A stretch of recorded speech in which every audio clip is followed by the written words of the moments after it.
Kabut lembut mulai menuruni lereng Lawu ketika rombongan kecil berisi 4 orang Aldan, Raga, Hesti, dan Dimas mendekati pos keempat.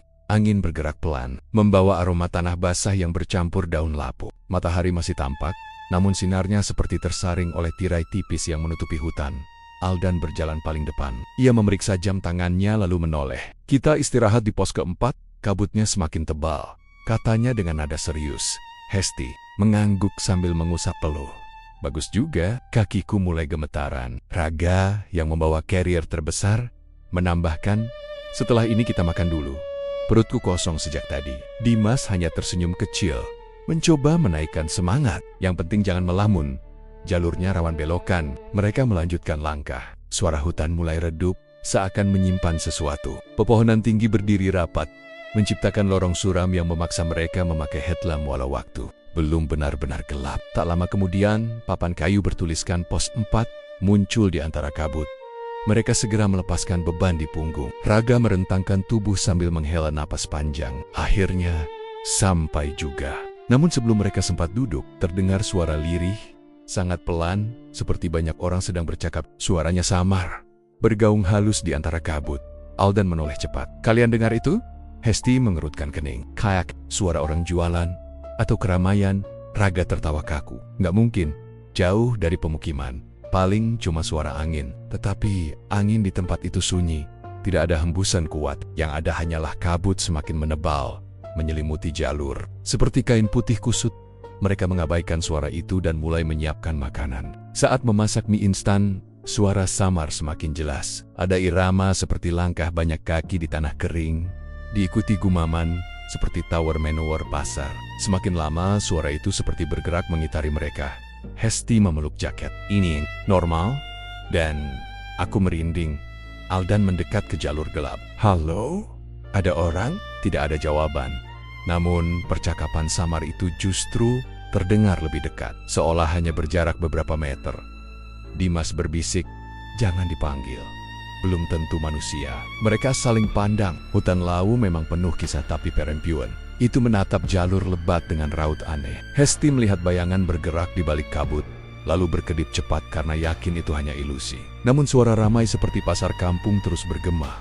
Setelah makan, mereka bersiap memisahkan tugas. Aldan memeriksa jalur depan, sedangkan yang lain menyiapkan tenda. Tidak lama setelah itu, suara samar berubah seperti teriakan seseorang. Dan "Jangan jauh-jauh!" seru Raga. Aldan mengacungkan tangan tanpa menoleh. "Tenang, aku cuma cek tikungan." Ia hilang di antara pohon. Hesti mulai gelisah. Harusnya dia nggak pergi sendirian. Dimas mencoba meneduhkan suasana. Dia cuma sebentar, namun 5 menit berlalu. Lalu kemudian 20. Tidak ada tanda Aldan.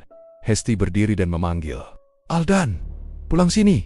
Jangan bercanda." "Tidak." Terdengar jawaban. Hanya kabut yang semakin pekat. Tiba-tiba suara perempuan terdengar jelas dari kejauhan. "Aldan, sini nak, ikut ibu." Hesti membeku. Astaga, itu suara perempuan. Siapa? Raga menggenggam senter. "Kita samperin." Mungkin Aldan ketemu pendaki lain. Namun Dimas menggeleng keras. "Itu bukan suara manusia. Dengerin baik-baik." Nada suara itu datar, seperti tidak punya emosi. Hanya lantunan yang memaksa. Meski takut, mereka tidak bisa membiarkan Aldan hilang begitu saja. Raga menyalakan headlamp, lalu berkata, "Kita cari jalur utama. Jangan masuk ke belokan yang tidak pasti." Mereka melangkah perlahan, menyusuri kabut yang terasa dingin seperti es. Suara perempuan itu terus memanggil, namun intonasinya semakin aneh. Kadang dekat, kadang jauh, kadang seperti bergema dari bawah tanah. "Dimas, Raga, cepat kesini nah." "Aldan, tunggu." Hesti menutup telinganya. "Aku nggak suka suara itu." Tiba-tiba Dimas berhenti mendadak. Lihat, di tanah yang becek, tampak jejak kaki. Jejak itu milik Aldan. Mereka mengenali bentuk sol sepatunya. Namun arah jejak itu membuat mereka tertegun. Jejak tersebut mengarah lurus ke tepi jurang. Raga menelan ludah. "Dia ke sini." Mereka mengikuti jejak itu hingga mencapai batas tanah yang mulai retak. Kabut menutupi dasar jurang, membuat kedalamannya tidak terlihat. Hanya terdengar suara gemuruh air entah dari mana.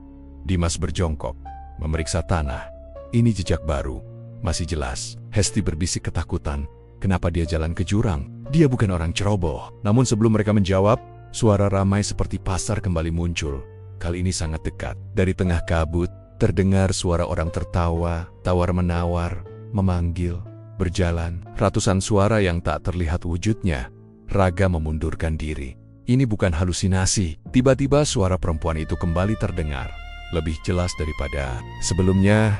Aldan, sini nak, ibu sudah tunggu. Hesti memekik. Aldan gak pernah cerita kalau ibunya, suara itu berubah. Nada lembut merayap menjadi serak, kasar, menyeramkan. Aldaan, turun, ikut ibu. Kabut di depan mereka menggulung seperti asap tebal. Mereka melihat sesuatu bergerak di baliknya. Silhouette tinggi membungkuk, menjulurkan tangan panjang seperti akar pohon. Hesti menjerit dan mundur. Raga menariknya menjauh dari jurang. Dimas mematikan lampu secepat mungkin. Makhluk itu mengeluarkan suara lirih yang menggetarkan dada, lalu hilang di telan kabut. Namun jejak kaki di tanah tetap menunjukkan bahwa Aldan benar-benar berjalan menuju jurang. Mereka berdiri dalam ketakutan. Raga memukul dahinya. Kita harus cari dia besok pagi. Malam ini terlalu berbahaya. Hesti menitikkan air mata. Kenapa dia bisa ketarik suara itu? Dimas memandang kabut yang terus bergerak, seolah hidup. Karena suara itu bukan memanggil, tapi memancing. Malam itu, kabut tidak pernah menipis, dan suara keramaian pasar yang seharusnya mustahil ada di tengah hutan terus terdengar hingga fajar pertama muncul. Dan Aldan tidak kembali. Pagi itu, pos 4 masih diselimuti kabut yang menempel pada daun-daun seperti kapas lembab. Raga duduk memeluk lutut sambil menatap jalur tempat Aldan menghilang malam sebelumnya. Hesti tidak banyak bicara. Sejak fajar, Dimas pula hanya berdiri memeriksa ulang barang-barang, seolah berusaha menepis rasa bersalah. Kita harus tetap waras, ujar Raga akhirnya. Meski suaranya terdengar goyah, Aldan belum tentu jatuh. Mungkin dia tersesat dan menunggu kita. Hesti mengangguk pelan. Aku masih dengar suaranya semalam, tapi itu pasti bukan dia. Dimas menyambar tali sepatu. Kita cari makanan dulu. Tenagamu habis, Hesti berdiri setengah malas. Stok kita sudah tinggal sedikit. Saat mereka mendekati area datar di belakang pos 4, kabut mulai menipis. Dari celah asap putih itu, tampak sebuah pondok kecil dengan lampu kuning temaram menggantung di depannya. Aroma kopi panas dan gorengan tercium kuat. Sesuatu yang sama sekali tidak masuk akal di tengah jalur lawu. Raga tertegun. Kalian lihat itu? Hesti memandang dengan mata lebar. Warung? Dimas berkedip lambat. Aku belum pernah dengar ada warung di pos 4.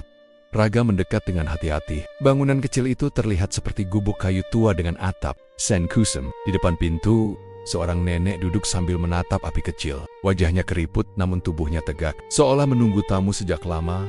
Nenek itu tidak berbicara ketika mereka datang, tapi mengangguk pelan seakan sudah mengenal mereka. Hesti berbisik, Nek. Pagi, kami lapar, boleh beli. Nenek itu menggeser piring berisi pisang goreng hangat. Tidak ada kata keluar dari bibirnya. Hanya tatapan kosong yang tak bisa dibaca. Tetapi aroma makanan itu terlalu menggoda setelah malam panjang yang memuahkan. Raga mengambil satu. Terima kasih, Nek. Mereka duduk di bangku kayu. Dimas menyesap kopi panas yang tiba-tiba sudah tersedia tanpa tahu kapan disajikan. Minuman itu terasa pahit tetapi sangat menenangkan. Hesti menggigit gorengan, merasakan hangat yang anehnya membuat tubuhnya lebih segar. Namun suasana warung itu tidak sepenuhnya normal. Kabut di belakang pondok tidak pernah benar-benar hilang. Cahaya lampu tidak bergerak, seakan membeku pada satu titik, dan nenek itu tidak pernah mengalihkan pandangan dari mereka. Raga menelan ludah. Nek, semalam ada teman kami hilang, namanya Aldan. Ibu lihat seseorang lewat sini? Si nenek menggeleng tanpa suara, tapi gerakan kepalanya lambat sekali, seperti boneka kayu tua yang sudah lama tidak disentuh. Dimas mencoba bercanda, agar suasana tidak terlalu tegang. Warung, ini baru ya, Nek? Kok kami nggak pernah dengar? Tidak ada jawaban. Hesti mulai merasa resah. Kenapa kopi kita tiba-tiba penuh terus? Aku baru minum sedikit. Raga menatap cangkirnya. Benar, setiap kali disesap, isinya justru terlihat bertambah, bukan berkurang. Ada yang gak beres, gumam Dimas. Angin tiba-tiba menerpa lembut. Namun ketika Dondon bergoyang, tubuh nenek itu tidak bergerak sama sekali. Bahkan ujung rambutnya tidak ikut bergeser. Seolah ia bukan bagian dari dunia fisik. Tiba-tiba suara riuh yang sama seperti malam sebelumnya terdengar lagi, suara pasar. Orang berbicara, tawa samar, langkah kaki banyak orang, tapi suaranya tidak berasal dari hutan, melainkan dari balik dinding warung itu. Hesti berdiri terburu-buru. Kita pergi sekarang. Nenek itu akhirnya bergerak, mengangkat tangan keriputnya dan menunjuk gorengan yang belum mereka habiskan. Gerakannya kaku, Seperti sendi-sendi Nia tidak pernah dilatih selama puluhan tahun. Dimas bergumam pelan. Dia nyuruh kita makan lagi. Raga menarik tangan Hesti. Jangan disentuh. Jangan. Apapun. Namun sebelum mereka melangkah, si nenek membuka mulutnya sedikit. Suaranya lirih. Seperti dua suara bersamaan berbicara dari dalam rongga kosong. Ada yang belum membayar.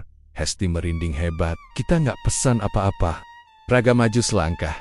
Nek, kami cuma numpang duduk. Terima kasih. Tapi kami harus pergi. Suaranya terdengar sopan. Meski lututnya bergetar, nenek itu menatap mereka lama. Lalu tersenyum kecil. Senyuman itu bukan senyuman manusia bibirnya. Memanjang tidak wajar. Membentuk garis lengkung yang hampir mencapai pipi. Rambut putihnya berkibar. Meskipun angin tidak berhembus lagi. Bayarnya, bisiknya. Suara pasar di belakang warung semakin keras. Gemuruh, langkah kaki, suara pedagang. Semuanya seperti sedang menunggu sesuatu. Dimas merapatkan jaket. Apa yang nenek mau? Nenek itu mengangkat tangannya perlahan, lalu menunjuk dada Raga. Atasmu. Raga memegang dadanya spontan. Apa? Kaos? Hesti menggeleng cepat. Bukan kaos, bukan barang. Mungkin nyawa? Suasana langsung membeku. Dimas menelan ludah. Tubuhnya menegang. Kita pergi. Sekarang, mereka mundur perlahan. Ketika mereka melangkah 3 langkah ke belakang, warung itu mendadak berubah. Lampu kuning redup padam. Kabut muncul dari bawah lantai kayu. Dinding warung mulai goyah, seperti kain basah diterpa angin. Suara pasar berubah menjadi jeritan. Hesti menutup mulutnya agar tidak menjerit. Lari. Mereka berlari sekuat tenaga. Tanah licin, namun mereka terus bergerak hingga kabut menelan pandangan. Dimas menoleh sekali, tetapi warung itu sudah hilang. Yang tersisa hanya pepohonan besar dan tanah kosong yang gelap. Tidak ada lampu, tidak ada bangunan, tidak ada nenek. Seolah warung itu memang tidak pernah ada.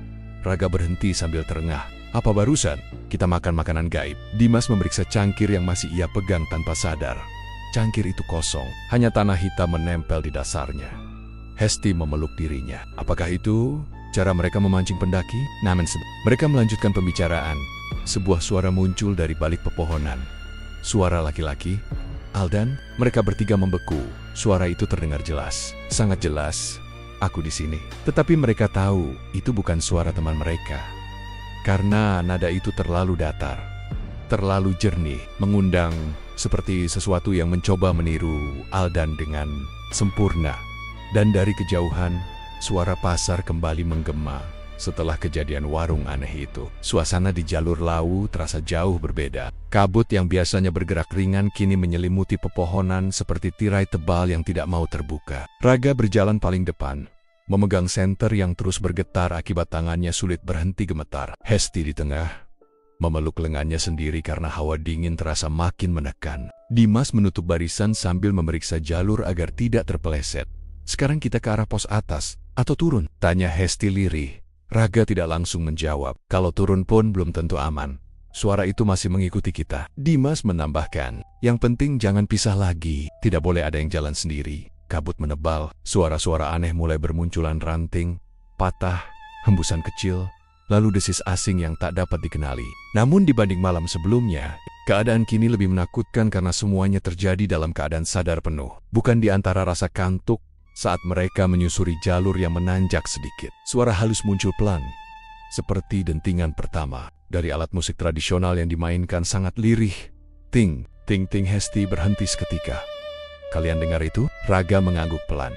Iya, suara gamelan. Deng, deng, deng, ting, ting. Suara itu mengalir lembut, namun justru karena kelembutannya, nada itu terasa menusuk telinga. Seperti melodi kuno yang pernah dimainkan pada upacara lamarit melambat, tetapi menyeret perasaan pendengarnya untuk mengikuti. Dimas menatap ke balik kabut. Asal suaranya dari depan. Hesti menelan ludah. Jangan bilang ini sama kayak pasar tadi. Namun gamelan itu berbeda. Ada nada rapi, harmonis, mengalun seakan kelompok pemain tersembunyi sedang melakukan latihan tengah malam. Suara tipis, gong summer, dan bonang kecil menyatu menjadi irama yang membuat udara di sekeliling bergerak. Berhenti dulu, Perina, Raga. Mereka berdiri diam. Kabut bergulung pelan, dan suara gamelan makin jelas. Semakin lama, semakin banyak instrumen terdengar, membentuk musik lengkap seperti sebuah pertunjukan. Hesti menutup telinganya. Suara ini bikin kepala pusing. Dimas berusaha tetap rasional, mungkin dari pendaki lain atau warga yang sedang melakukan ritual. Raga menggeleng, tidak ada warga naik sampai sini jam segini. Dan jalur ini sepi. Gong, swab, gong yang berat menggema kuat. Kabut di depan mereka bergetar, seperti ada sesuatu yang besar bergerak di dalamnya. Lalu dari balik asap tebal itu, perlahan muncul siluet samar, tinggi, ramping, dan bergerak dengan gerakan aneh seperti sedang menari. Hesti mundur spontan. Raga, itu apa? Siluet itu melayang, tidak menapakkan kaki di tanah. Tangannya bergerak lentur, mengalir mengikuti irama gamelan yang entah dari mana asalnya. Angin tidak bertiup, tetapi kain panjang yang menyelimuti sosok itu berkibar. Lembut seolah dipermainkan oleh melodi. Dimas berbisik, aku nggak yakin itu manusia. Gerakan siluet itu berubah lebih cepat, namun tetap anggun seperti penari klasik. Kabut di bawahnya berputar, membentuk lingkaran seperti pentas tari yang tidak terlihat. Melodi gamelan semakin cepat, menandakan perubahan tempo. Deng deng ting ding deng. Hesti terhuyung aku, pusing. Raga memegang bahunya, bertahan. Jangan lihat gerakannya. Namun terlambat, tatapan Hesti terpaku pada siluet itu. Sekejap kemudian, tubuhnya bergerak sendiri. Kakinya melangkah perlahan, mengikuti ritme tanpa kendali. Tangannya terangkat pelan, meniru gerakan halus penari di depan mereka. Hesti, seru Dimas. Panik namun Hesti tidak menjawab. Mata perempuan itu kosong, seolah terpikat sesuatu yang tidak terlihat. Dia terus menari, mengikuti pola gerakan siluet itu dengan sangat tepat. Meski sebelumnya tidak pernah belajar tari tradisional, Raga memegang lengan Hesti. Tetapi tubuh itu berat seperti dipenuhi batu. Kenapa dia berat banget, Hes? Sadar. Siluet di depan mereka semakin jelas. Dari balik kabut, terlihat tubuh penari tanpa wajah, hanya topeng datar berwarna abu-abu. Tanpa mata, tanpa hidung, hanya garis mulut yang tercetak tipis. Dimas menegangkan rahang. Raga, lepaskan dia dari musik itu, tutup telinganya. Raga mencoba menepuk wajah Hesti. Hesti, dengar aku, fokus! Namun nada gamelan justru semakin cepat. Suara gong menggema kuat, membuat tanah bergetar tipis. Hesti melepaskan diri dari pegangan Raga dengan kekuatan berlipat, lalu berjalan mendekati penari kabut itu. Hesti, jangan ke sana! Teriak Raga. Dimas berlari mengejar, tetapi tiba-tiba suara kendang berhenti. Hening sejenak, kabut di depan mereka terbuka, dan penari itu memiringkan kepalanya, menatap langsung ke arah mereka, meski tidak punya mata. Kemudian musik kembali terdengar, jauh lebih cepat dari sebelumnya. Tubuh Hesti tersentak, lalu seluruh gerakannya mengikuti tempo yang mustahil dilakukan manusia. Tangannya bergerak seperti terlipat-lipat, kakinya memutar, tubuhnya melenting seperti penari profesional yang sudah berlatih bertahun-tahun. Hesti, sadar, itu bukan tarian manusia, teriak Raga. Tiba-tiba penari kabut itu memutar tubuhnya, gerakannya berbalik cepat ke arah mereka. Dalam sekejap, ia berada tepat di depan Hesti. Tangan panjangnya terulur menyentuh dada Hesti. Raga menjerit, jangan disentuh. Namun sentuhan itu sudah terjadi. Kabut berputar, musik berhenti total, dan Hesti roboh tanpa suara. Dimas berlari memegangnya. Hesti, Hesti. Mata Hesti terbuka, tetapi sorotnya kosong. Napasnya tersendat, bibirnya bergetar pelan. Aku melihat banyak wajah. Mereka menari di tempat gelap. Raga menatap sosok penari kabut itu. Pergi, jangan sentuh dia. Lagi, siluet itu perlahan memudar. Musik gamelan ikut meredam. Satu demi satu nada menghilang. Dalam hitungan detik, kabut menutup seluruh wujud penari tersebut hingga hilang sepenuhnya. Namun dampaknya belum selesai. Hesti mendadak menarik napas panjang dan berteriak keras, sekeras-kerasnya, seperti ada sesuatu yang merobek dadanya dari dalam.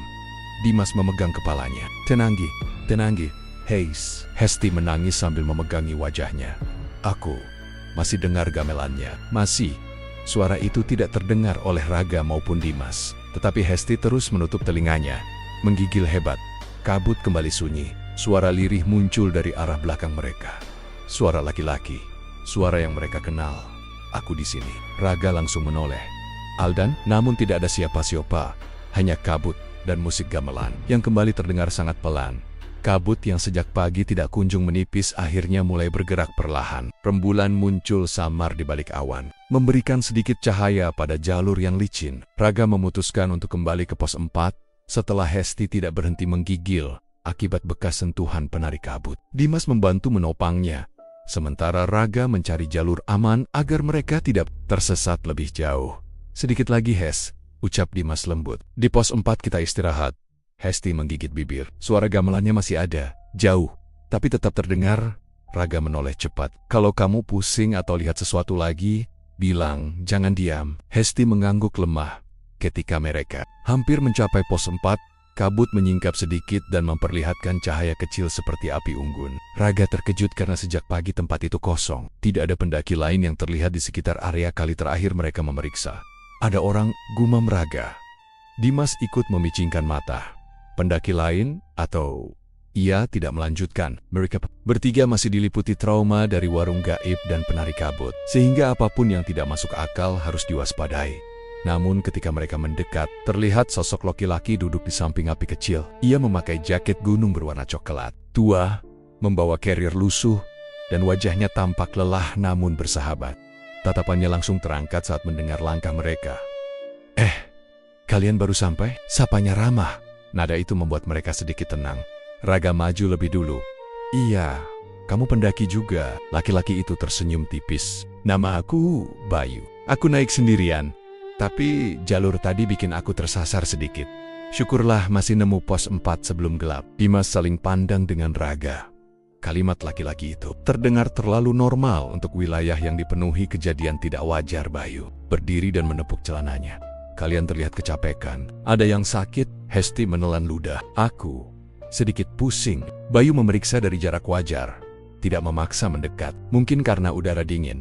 Duduk dulu, api ini masih kuat. Raga dan Dimas akhirnya mengajak Hesti duduk. Kehangatan api benar-benar membantu. Untuk pertama kalinya sejak kejadian warung gaib, tubuh mereka terasa mendapat tenaga kembali. Bayu menawarkan air panas dari termosnya. Minum, biar hangat. Raga ragu sejenak trauma dari warung. Nenek membuatnya tidak ingin menerima apapun dari orang asing. Namun Bayu membuka tutup termosnya sendiri dan meminumnya dulu. Lihat, aman. Ia tersenyum. Dimas mengangguk pelan. Terima kasih. Mereka minum sedikit demi sedikit. Hesti membiarkan uap hangat mengusap wajahnya. Sesuatu dalam diri mereka terasa lega, walau belum sepenuhnya percaya. Setelah suasana menjadi lebih tenang, Bayu mulai berbicara. Aku sebenarnya sudah sampai pos 4 dari sore, tapi saat mau cari jalur ke atas tiba-tiba kabut gelap nutup semuanya. Aku pilih nunggu di sini. Itu keputusan bagus, kata Raga. Bayu mengangguk. Aku juga dengar suara aneh, mirip keramaian. Kalian dengar? Hesti menutup mata. Iya, kami dengar. Dimas menambahkan. Bukan cuma suara, kami lihat. Bayu melihat wajah mereka satu persatu, lalu duduk lebih dekat ke api. Aku nggak tahu apa yang kalian lihat, tapi Lau memang punya banyak hal yang nggak bisa dijelaskan. Aku pernah dengar cerita dari pendaki senior. Katanya di sekitar pos 4 ada tempat yang tidak boleh dilewati sendirian. Raga menelan ludah. Kami kehilangan teman kami semalam. Namanya Aldan. Bayu terdiam sejenak.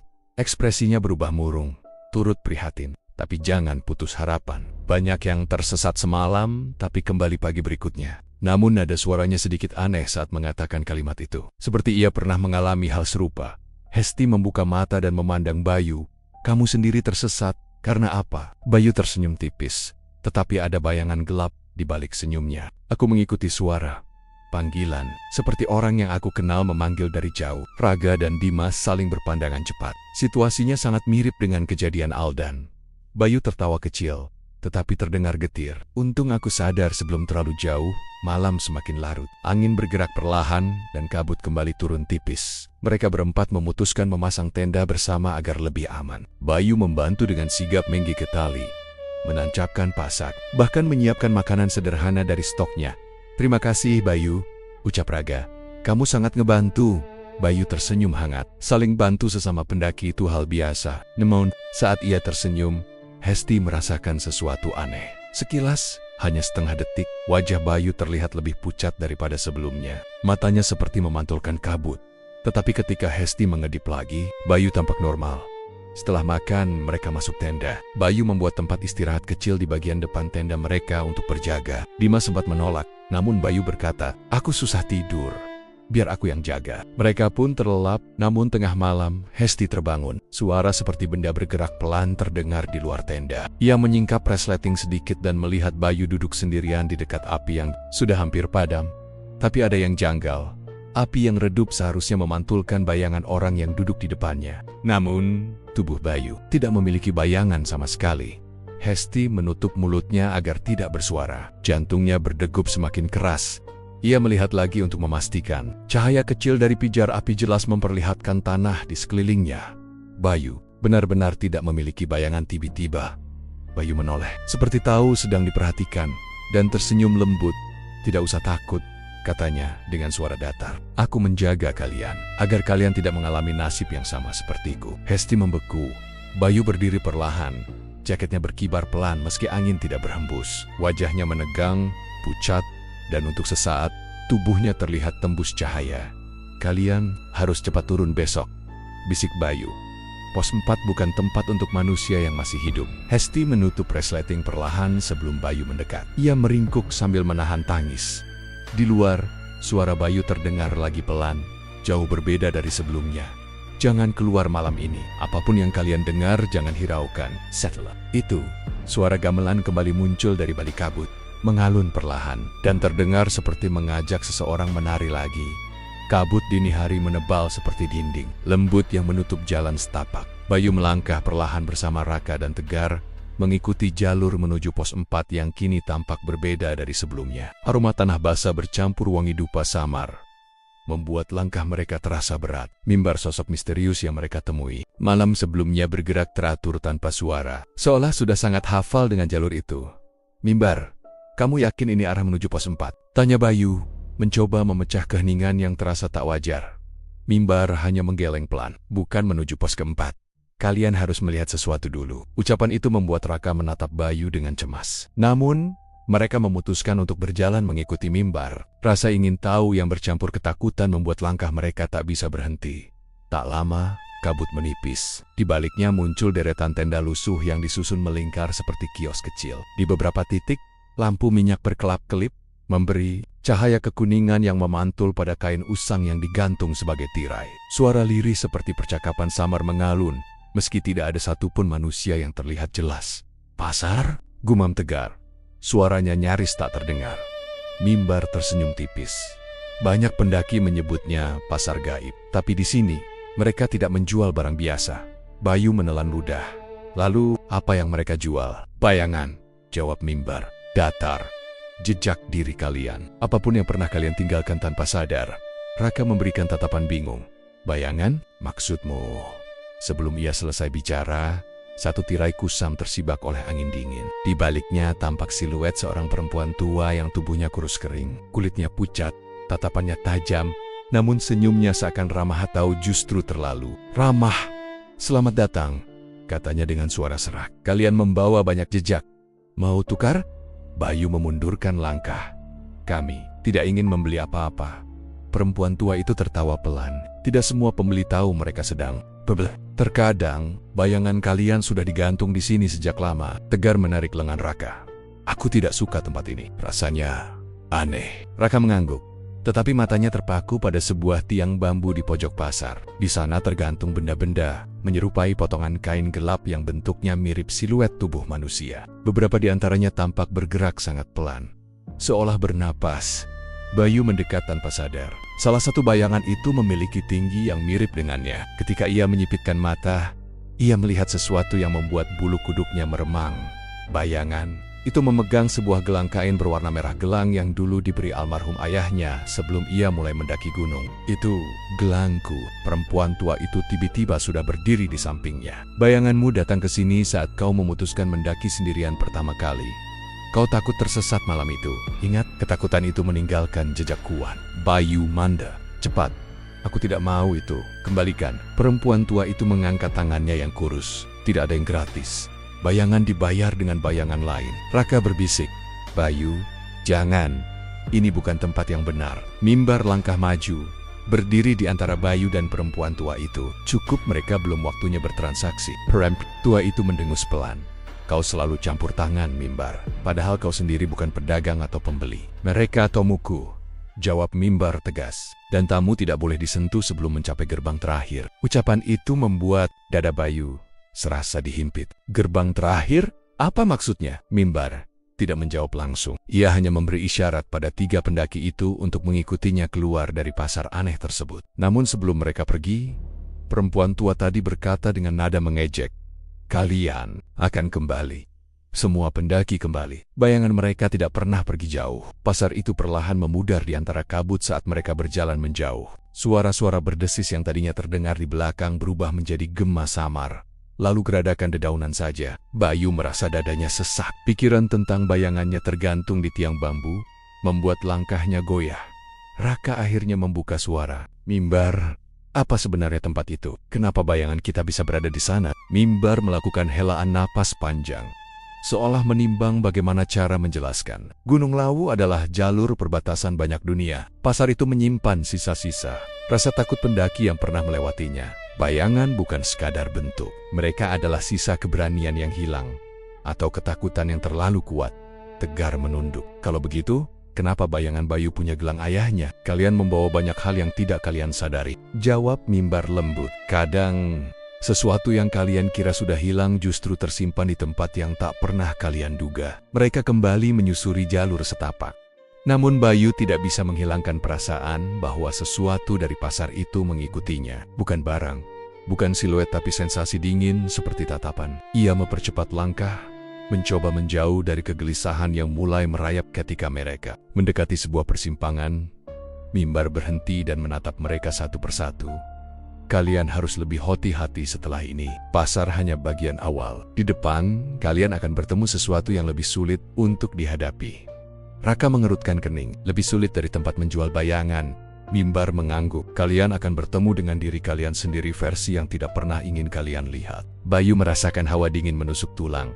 Apa maksudmu? Mimbar menatap kabut yang semakin tebal di depan. Di Pass 4, tidak semua teman adalah manusia, dan tidak semua manusia adalah teman. Kalimat itu menggantung berat di udara, seperti isyarat akan bahaya yang semakin dekat, bahaya yang mungkin sudah menunggu mereka sejak awal perjalanan.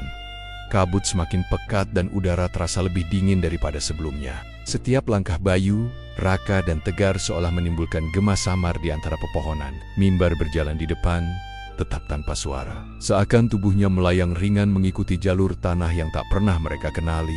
Setelah meninggalkan pasar aneh itu, suasana menjadi lebih menekan. Tidak ada suara serangga, tidak ada desir angin, seolah hutan mengawasi mereka diam-diam. Bayu, bisik Raka sambil mendekat. Sejak dari pasar tadi, kamu kelihatan pucat. Kamu yakin baik-baik saja? Bayu mengangguk kecil.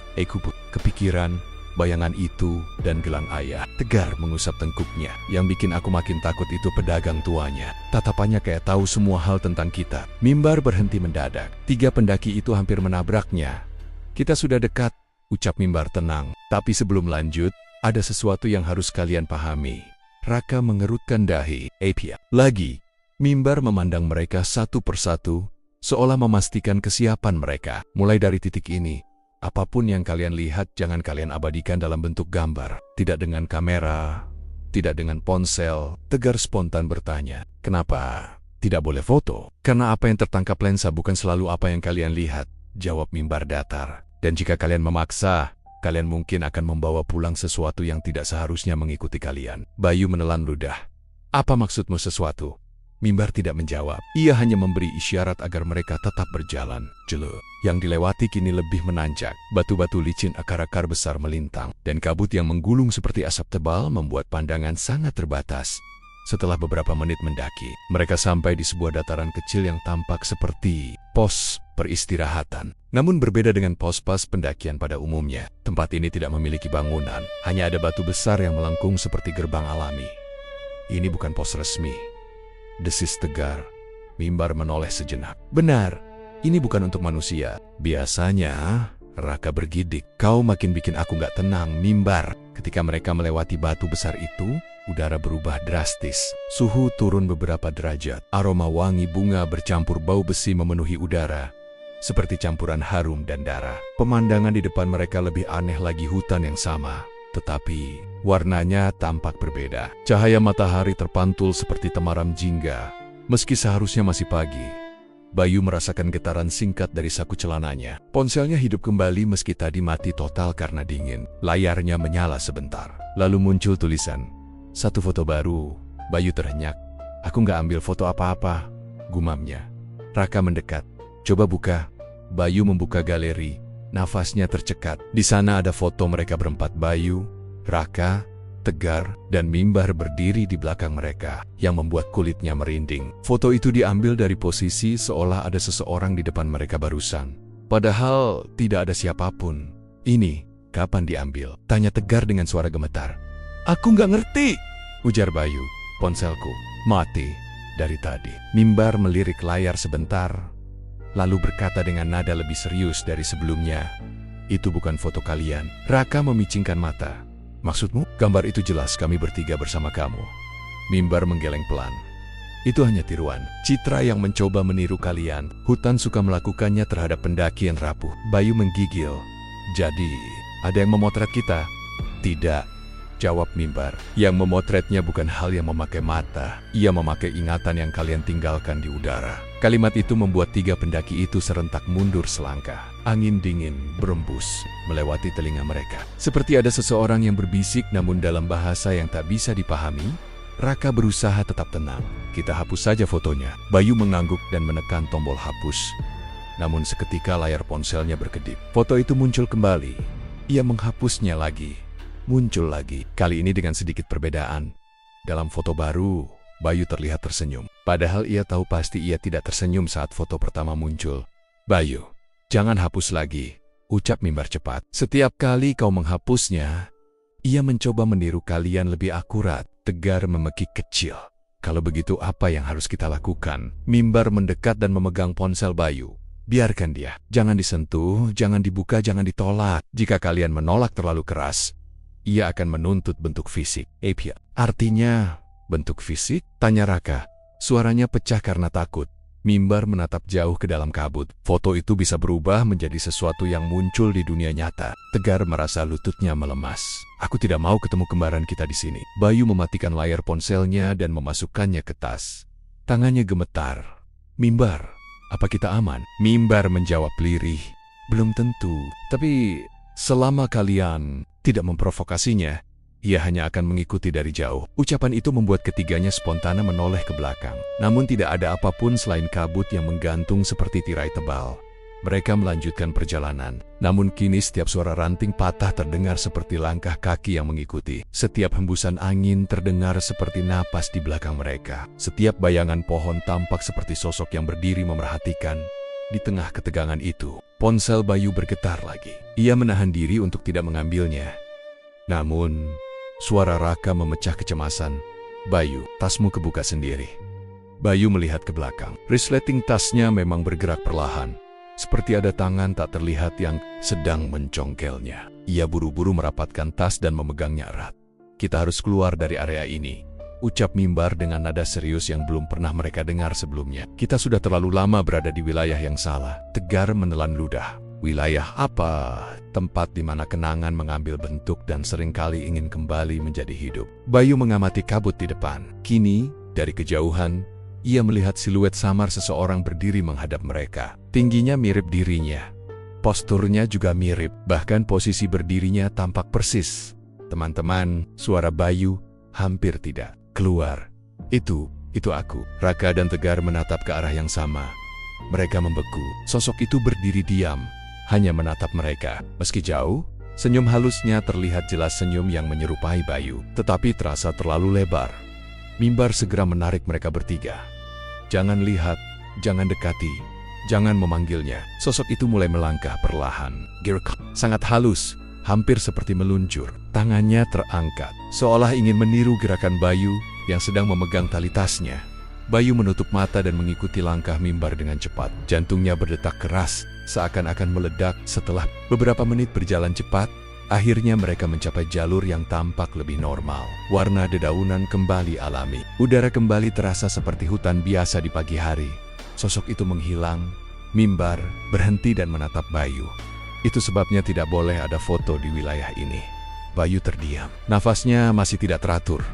Jika kalian mengambil gambarnya, lanjut Mimbar, kalian mengizinkan ia mengambil bentuk kalian. Tegar menepuk bahunya dengan gemetar. Bayu, kamu hampir ditiru dengan sempurna. Raka menarik napas panjang. Kalau begini caranya, aku nggak yakin kita bisa lanjut sampai puncak. Mimbar menoleh, menatap jalur yang terhampar di depan. Kalian sudah setengah jalan menuju sesuatu yang tidak semua pendaki bisa lihat. Tapi ingat, perjalanan ini bukan tentang puncaknya. Bayu menatap Mimbar. Kalau begitu tentang apa? Dengan suara yang sangat pelan, hampir seperti bisikan, mimbar menjawab, ini tentang siapa yang akan kembali dan siapa yang akan tinggal. Setelah kejadian foto aneh itu, langkah Bayu, Raka dan Tegar terasa semakin berat. Kabut mulai menipis, namun hawa ganjil yang mengelilingi jalur pendakian belum benar-benar hilang. Mereka menyusuri lereng berbatu dengan napas teratur, mencoba menenangkan diri setelah pengalaman yang menguras mental. Mimbar berjalan sedikit lebih lambat dari sebelumnya, seolah mempertimbangkan sesuatu. Sesekali ia memandang langit yang tertutup, awan gelap, meski waktu seharusnya masih pagi. Suasana muram itu membuat tiga pendaki muda itu enggan berbicara. Akhirnya Mimbar berkata, kita akan beristirahat sebentar. Raka menghela napas lega. Syukurlah, aku butuh duduk. Tegar menatap sekeliling. Di sini, benarkah aman? Mimbar mengangguk. Untuk sementara ya.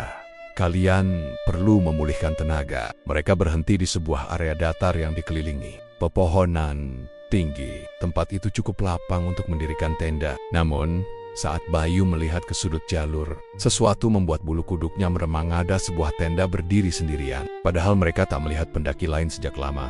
Itu milik siapa? Tanya Bayu pelan.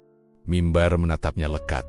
Itu masalahnya. Tidak ada pendaki lain yang seharusnya berada di sini hari ini. Raka bergidik. Kau maksud tenda itu muncul begitu saja? Tegar menelan ludah. Apa kita perlu mendekat? Bayu memeriksa dari kiahan. Tenda itu berwarna coklat kusam, kainnya lusuh, dan bentuknya agak abnormal, terlalu tinggi di bagian belakang, seperti menonjol keluar. Tiang-tiangnya miring, namun penampilannya tampak kokoh. Mimbar berjalan mendekati tenda dengan langkah hati-hati. Pastikan kalian tetap di belakangku. Mereka mengikuti perlahan. Angin dingin menyapu rambut mereka. Saat jarak antara mereka dan tenda tinggal beberapa langkah, Bayu melihat sesuatu yang membuat jantungnya melonjak. Tenda itu bergerak sangat halus tetapi jelas, seperti kainnya mengembang dan mengempis, seperti sedang bernapas. Raka, bisik Bayu, kamu lihat. Itu. Raka mengangguk kaku. Tenda itu benar-benar bergerak. Tegar memegang bahu Bayu. Jangan-jangan ada orang di dalam. Mimbar menggeleng pelan. Kalau ada manusia, gerakannya tidak akan serapi itu. Bayu mendekat sedikit lagi. Gerakan tenda kini semakin jelas. Menggembang saut menghirup, lalu menyusut saat mengembuskan. Namun tidak ada suara manusia. Tidak ada gerakan kaki. Tidak ada bayangan yang tampak. Tiba-tiba, satep tenda bergeser sedikit. Seperti ada sesuatu di dalamnya yang mendorongkan tubuhnya ke arah kain. Gerakannya lambat tetapi kuat, seperti makhluk yang mencoba merasakan dunia luar. Bayu. Suara Raka memecah ketegangan. Apa kita harus pergi dari sini? Mimbar mengangkat tangan, memberi isyarat agar mereka tetap diam. Kike kita mundur terlalu cepat. Ia mungkin mengikuti. Tegar hampir berteriak mengikuti. Itu bukan tenda biasa. Tenanglah, ujar Mimbar. Aku harus memastikan jenis apa yang kalian lihat. Bayu menatap Mimbar dengan bingung. Kau bilang jenis, jadi memang ada banyak makhluk seperti ini. Mimbar tidak menjawab. Ia mendekat sedikit, lalu berbisik ke arah tenda. Siapa kau? Udara mendadak menegang. Tenda itu terhuyung, kecil, lalu tiba-tiba berhenti bergerak. Hening menguasai kawasan itu. Begitu hening hingga suara napas mereka terdengar sangat jelas. Bayu hampir percaya bahwa gerakan tadi hanyalah ilusi, sampai suara lirih seperti desahan keluar dari dalam tenda. Bayu, tiga pendaki itu membeku. Raka berbisik serak. Itu suara memanggilmu, Bay? Tegar mencubit lengannya sendiri. Aku nggak mau dengar apapun yang manggil kita dari dalam kain tenda. Bayu kaku seperti patung. Suara itu bukan sekadar memanggil namanya, itu suara yang sangat ia kenali. Bukan dari teman, bukan dari orang asing, melainkan suara ayahnya. Bayu, sini. Bayu hampir melangkah maju. Namun Mimbar segera memegang lengannya. Jangan, tegasnya. Itu bukan ayahmu. Tapi suaranya, mereka meniru apa yang ada di dalam ingatanmu. Tenda itu kembali bergerak. Kali ini lebih cepat. Seperti seseorang di dalam berusaha berdiri. Kainnya berubah bentuk, menciptakan siluet samar yang tinggi dan membungkuk. Suara gesekan terdengar, seperti kuku menyeret tanah. Raka merapatkan tubuhnya ke Bayu. Kita harus pergi sekarang. Namun Mimbar menggeleng. Jika kita berbalik, ia akan mengejar. Tegar kehabisan kesabaran. Lalu apa yang harus kita... Mimbar mengambil napas panjang dan berkata, kita harus menunggu ia berhenti bernafas. Bayu menatapnya heran. Berhenti, bernapas, tenda itu hidup dari ketakutan kalian. Jelas Mimbar. Ia akan menghirup rasa takut itu sampai penuh. Jika kalian tetap diam, emosi kalian akan stabil. Saat itu, ia akan kehilangan daya. Raka panik. Kalau dia keluar sebelum itu, Mimbar menatap tenda dengan tajam, berdoa agar ia tidak ingin meminjam tubuh kalian. Bayu, Raka, dan Tegar berdiri erat-erat. Mereka menahan napas, mencoba tidak menunjukkan ketakutan meski tubuh mereka bergetar.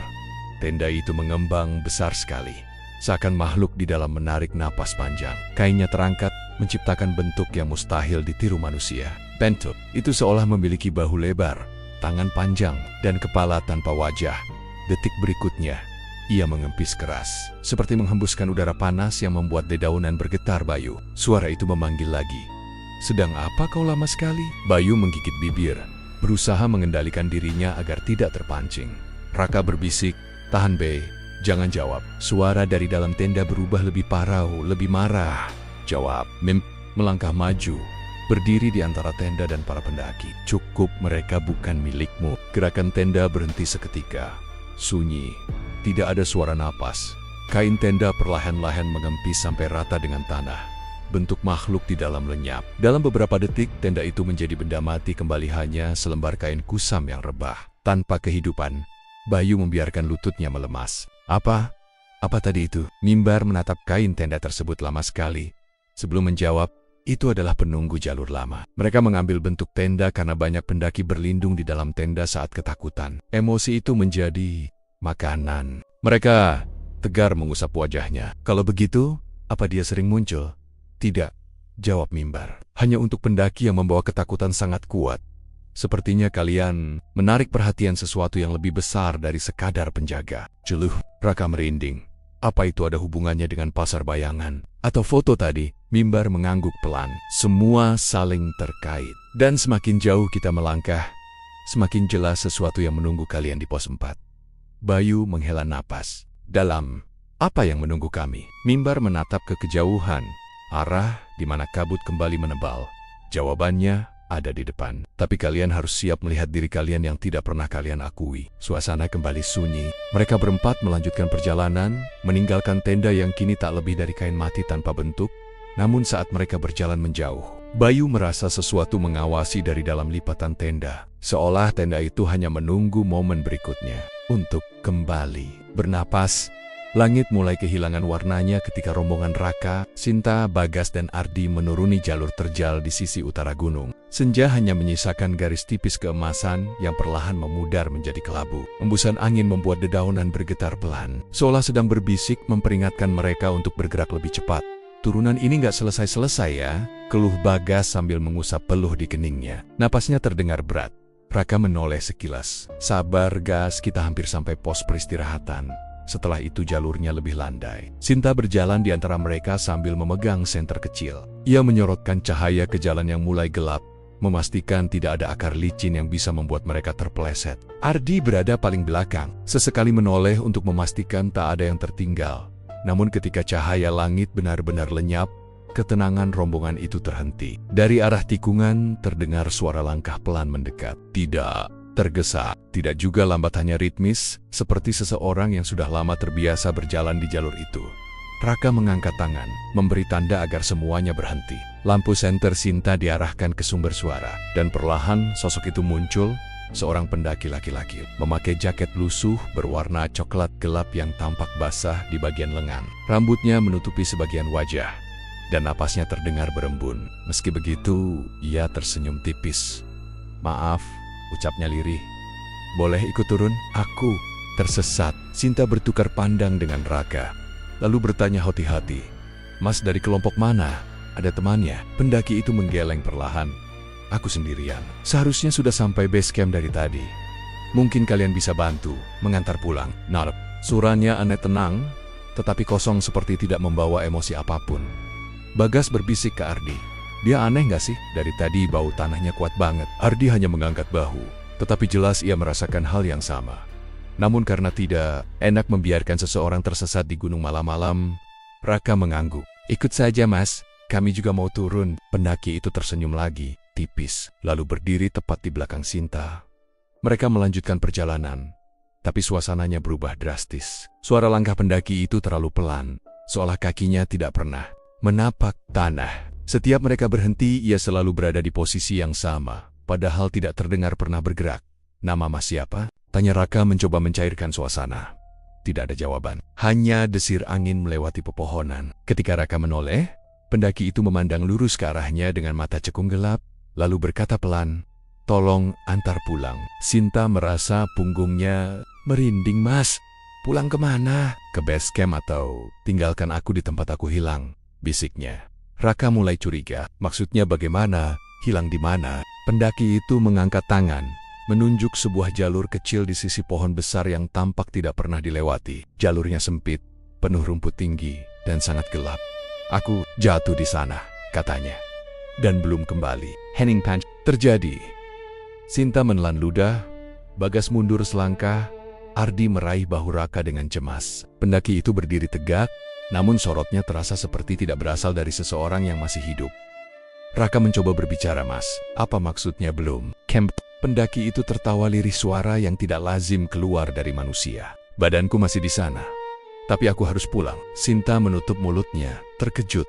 Bagas berbisik lirih, "Rak, dia bukan orang." Saat itu, angin kencang tiba-tiba berputar, membuat lampu senter Sinta berkedip keras. Dalam kilatan cahaya yang tidak stabil itu, mereka melihat tubuh pendaki tersebut memudar.